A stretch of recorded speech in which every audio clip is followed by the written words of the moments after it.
Hi, my name is Beth Burgess and I'm a recovery coach and therapist at Smiles. Now we're going to talk today about addiction stigma because it is one of those things that still exists.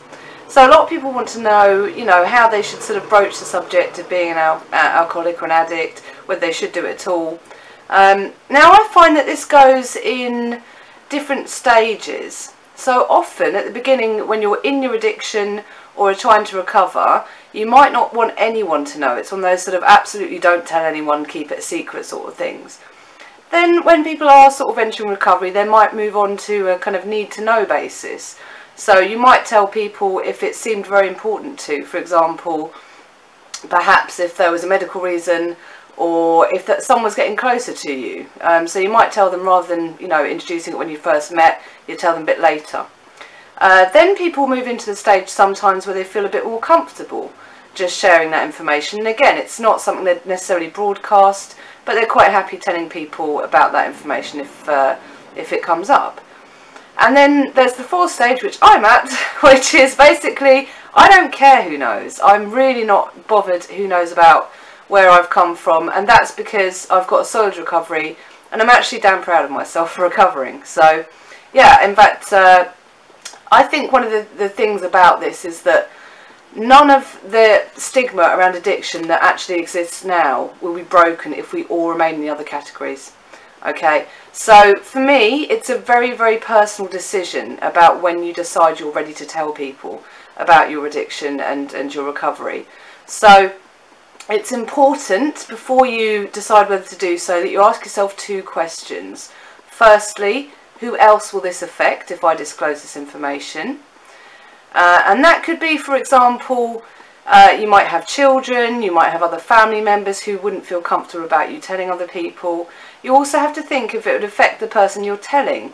So I've had various sort of reactions to being, open about my addiction. Some people are curious about it. Some people are really kind of surprised. Some people are quite admirant, that they admire me for having the guts to even tell them. And other people find it a little bit awkward. So if you do that with someone that finds it, particularly awkward or something, make sure you do it with a bit of humour. That can really sort of diffuse the situation. And the second question you have to ask yourself is, how is this going to affect things long term? Because this is how we make all our best decisions, is by looking at the long term, and we're not great at that if we're addicts. So you really have to think about the impact on yourself, on the other people, and what it means for your life. So for example, if you're over in America, it could actually affect your health insurance. There are various things like that you have to take into consideration. So overall, I would say if you feel comfortable, then do start telling people, because actually, like I said, we will never ever break the stigma of addiction unless people are prepared to speak out.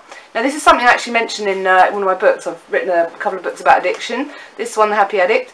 One of the final chapters, I actually say to people, please do your best to come out about your addiction and share your recovery. Now this can actually be done privately. If you're one of those people that you realise it's going to affect your life too badly, if because stigma just exists at the moment. So if you realise it's going to do that, then you can do it anonymously as well. I mean, it can be things like, trying to educate people about addiction you don't have to tell them you're an addict, but if people are saying things which sound ignorant, you could correct them. You could support charities. I'm a trustee for a charity, Diversity in Care, which works with drug and alcohol, and I share all that stuff on my Facebook page so that all my friends start to know more about addiction and recovery and what causes addiction, what it's all about, which helps to break the stigma. So there are ways you can do it without actually sort of, outing yourself if you're not comfortable with that at this stage. But I think the more people that can get comfortable with it, the better.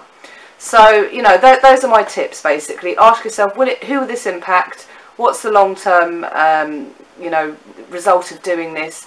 And do I feel comfortable doing this?